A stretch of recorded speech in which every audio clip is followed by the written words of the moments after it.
A 2020 survey by PGIM India Mutual Fund revealed that half of urban Indians have no retirement plan.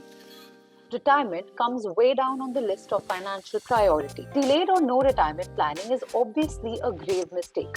Financial planners say that you must start saving for your retirement the day you start earning itself. Whereas youngsters tend to put it off, thinking old age is way too far into the future, others are guided by the fact that their incomes will be higher in the future and it therefore makes sense to start saving then. And then there are those who understand the importance of retirement planning but just don't know where to start and how much to save.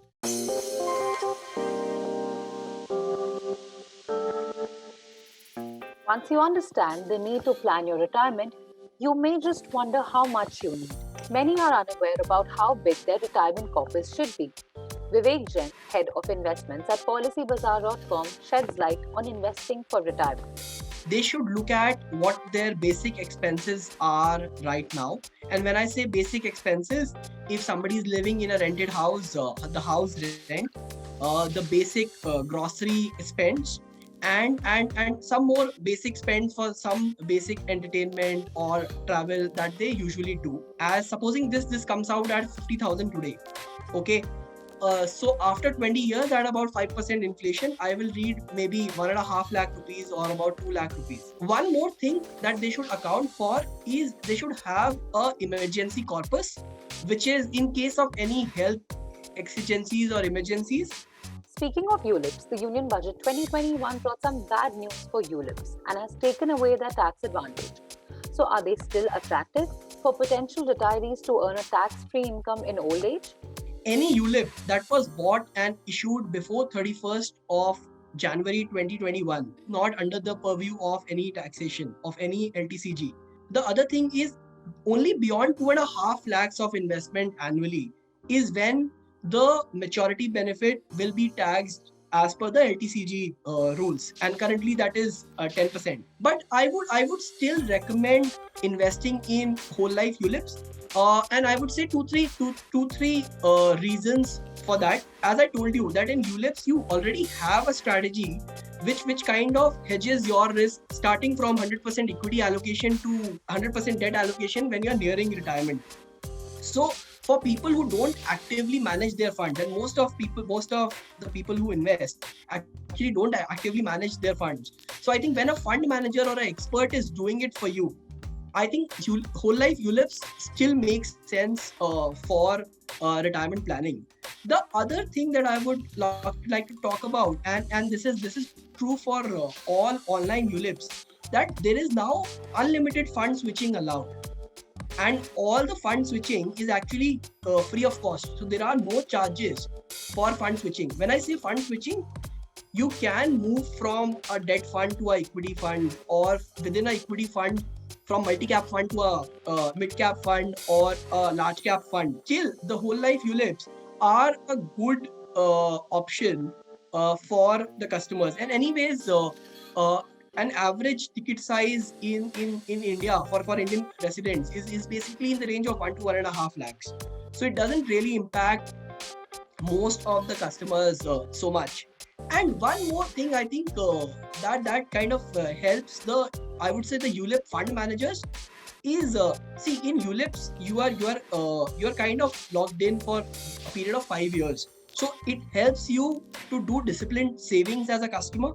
That ensures that you will be saving something for your retirement every month. And how it helps the fund manager is basically it gives him or her the long-term visibility. So what they can basically take long-term calls in the market, because in ULIPs the fund manager knows the flow of money, the inflow that will be there for the next 5 years. They're able to take long-term calls, and that kind of helps in getting good returns as well. When one reaches retirement, they need to withdraw from the corpus to fund needs. Here's what should be kept in mind about withdrawal. Generally these plans allow you to withdraw as a systemic withdrawal plan. When I say systemic withdrawal plan, every month you can get some pension or a income. The range defined is between 1 to 12% of your current fund value. What you can do is you can withdraw about 6 to 8% every year. And in case of any emergency, in case of some medical emergency or any other emergency in the family, you are anyways free to withdraw more amount. Given after 5 years, you can make any number of partial or full withdrawals in a whole life unit. Right after retirement, you must go easy on spending. Heavily withdrawing from your corpus in the initial years can be very suicidal. Now, how and how much you are saving will also be determined by what stage of life you are at. The planning will vary across age groups. How you are saving at 25 will be different than that at 35 and that at 50 right before retirement. So if you look at 25-year-olds or 30-year-olds, I think most of that generation want to retire at 50. So I think if you want to really plan for an early retirement, I think a good way is you should start early and ensure that you are investing something every month. So that way, I think that 5-year lock-in period of ULIPs actually works very well. Whole life ULIPs are 80s. Basically, you get tax benefit under 80C. Up to 2.5 lakhs of annual premium, even the maturity is tax-free, and you are also getting a life cover equal to 10 times of your annual premium, right? So this is like a good solution, and you can build your corpus. Typically these plans you can start your income after 10 years or mostly at the age of 55, which is the typical age that they want aspire to retire. So I would suggest for those people to just to start early and build a corpus, and by 55 then they can start withdrawing any amount. If I talk about the other side of the age group, which is 45, 50 plus people, they can look at buying deferred and or immediate annuity plans. Basically, you already have some corpus which you have saved over the years that you were working. So you invest a lump sum amount, and in immediate annuity, the pension can start from next month onwards. And in a deferred annuity product, you can defer the income up to 10 years. So supposing you are 45, you invest today, and after 10 years, your income can start. The good part about these plans is you are locking in the interest rate today. So if at 55 or 60, you're buying an annuity plan, for the next 30 years, you're locking in an interest rate. And if we look at any developed economies, like if you talk about UK or the US or Singapore, everywhere the FD interest rates are now less than 2%. And India is also going towards that trend, right? So annuities is a very good way to lock in your interest rate, long-term interest rates now. I think people in the age of 30 to 45, what they should do is maybe they will have to put in more money in a retirement plan so that they have enough corpus.